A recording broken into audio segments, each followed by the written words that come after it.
Саламатсыздарбы, урматтуу мекендештерим, урматтуу кыргызстандыктар. Дем алыш күнүнө карабастан иш ортосунда сиздерге кээ бир маалыматтарды өзүм берип коюуну туура көрдүм.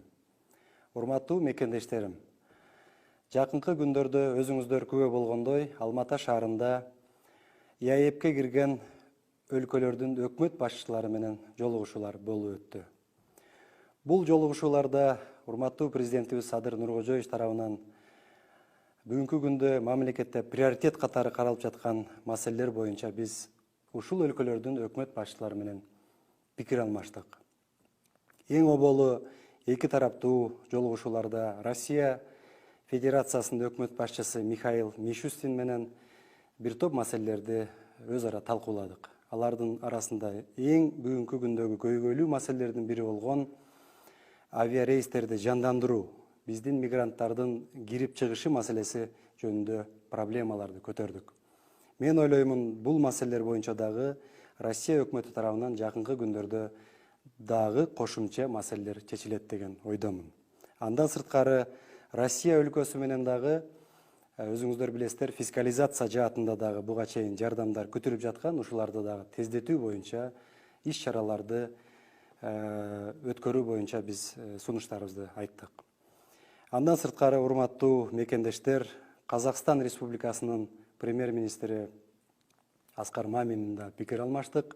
Өзүңүздөр билесиздер, эң жакын кошуна катары дагы, тууган эл катары дагы биз өзүбүздүн сураныштарды, өзүбүздүн коомчулукта көтөрүлүп аткан маселелерди ошол жерде койдук. Энергетика тармагында, чек ара маселелеринде ушул маселелерди көтөрүп, толук кандык жетишүүгө мен ойлоймун чечимдер жакын күндөрдө каралмакчы.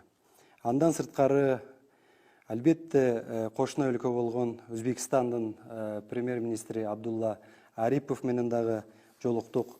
Бул өлкөнүн премьер-министри менен дагы бир топ маселелерди чечүүгө бир пикирге келиштик десем мен жаңылышпаймын. Эң биринчиси, ушул өлкөбүздө мына жазгы талаа иштери башталганы турат.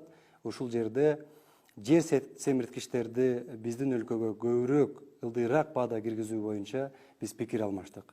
Бул боюнча менин көзүмчө эле урматтуу Абдулла Арипов мырза өзүнүн тиешелүү кызматкерлерине тапшырмасын берди.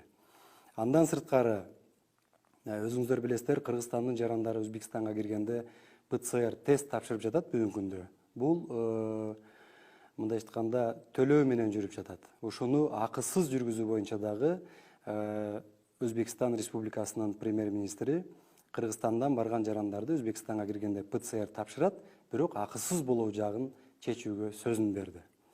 Андан сырткары, урматтуу мекендештер, ушул Алматы шаарында санариптештирүү, Digital Алматы боюнча ушул чоң жыйында биз өзүбүз үчүн абдан чоң бир маселелерди Кыргызстанга келечекте пайдасы тие тургандай тажрыйбаларды көрүп келдик.